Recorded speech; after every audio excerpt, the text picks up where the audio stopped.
খুব ভাল পাব চাই কাৰণ আমাৰ মাষ্টাৰ অফ ছাছপেন্স সেইখিনি সময় ৰঞ্জু হাজৰিকা যদি লিখা এটা গল্প এটা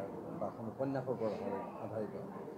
আৰু যথেষ্ট এক্সপিৰিয়েঞ্চ এক্টৰ এক্ট্ৰেছেছ তেওঁলোকে ফ'ৰগ্ৰাউণ্ডত দেখা পাব আৰু ডিৰেকশ্যন দীপক ৰয় কৰিছে তেওঁ এজন অভিজ্ঞ দক্ষ পৰিচালক তেওঁ বহু বছৰ ধৰি আজি ইণ্ডাষ্ট্ৰীত কাম কৰি আছে গতিকে তেখেতৰ ওপৰত আমাৰ সম্পূৰ্ণ বিশ্বাস আছে কলা কৌশলীখিনি খুব আগ্ৰহেৰে তেওঁলোকে কাম কৰিছে মই দেখিবলৈ পাইছোঁ কাৰণ ইয়াত কেইবাটাও নষ্টালজিক এলিমেণ্ট আছে মানে নষ্টালজিক এলিমেণ্টৰ ভিতৰত এটাটো হৈছে ৰঞ্জু হাজৰিকাৰ নামটো তাৰোপৰি এইবোৰ উপন্যাস আগতে আমি পঢ়ি পোৱা মানুহে জানে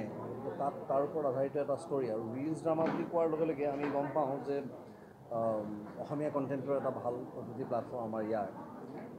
আৰু তাৰ বিভিন্ন ৱেব ছিৰিজে বিভিন্ন ধৰণে বহুত সমাদৰ লাভ কৰিছে মানুহৰ মাজত গতিকে মই খুব বিশ্বাসী যে এই ক্ষুধাখনো তেওঁলোকে খুব ভাল পাব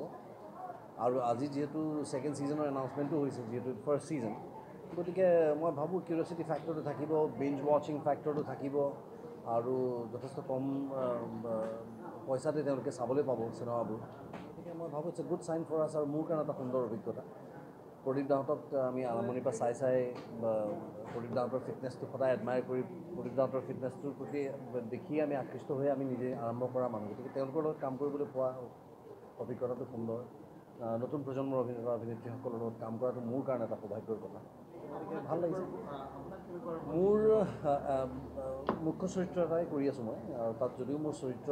এটাই কিন্তু তাৰ তিনিটা ডিমেনশ্যন তিনিটা ৰূপ আছে তাৰ আৰু তিনিটা বয়স পৰ্ট্ৰেট কৰিবলগীয়া হৈছে সেইটো মোৰ কাৰণে খুব চেলেঞ্জিং আছিলে গতিকে হয়তো প্ৰথমবাৰৰ বাবে মই এইটো ইণ্ডাষ্ট্ৰীত ইমান বয়সীয়াল কেৰেক্টাৰ কৰিছোঁ গতিকে এইটো মোৰ কাৰণে এটা চেলেঞ্জ আছিলে বিৰাট এটা 80 বছৰীয়া কেৰেক্টাৰ এটা 60 বছৰীয়া কেৰেক্টাৰ এটা 35 বছৰীয়া কেৰেক্টাৰ এই ৰেঞ্জটো যথেষ্ট হৈ যায় গতিকে ৰূপসজ্জাৰ ক্ষেত্ৰতো আমাৰ বিশ্ব আছিলে মেকআপত তেওঁ যথেষ্ট কষ্ট কৰি বৰ ভালকৈ কাম কৰিছে গতিকে এই টিম এফৰ্টটোৱে গৈ আমাৰ ফাইনেল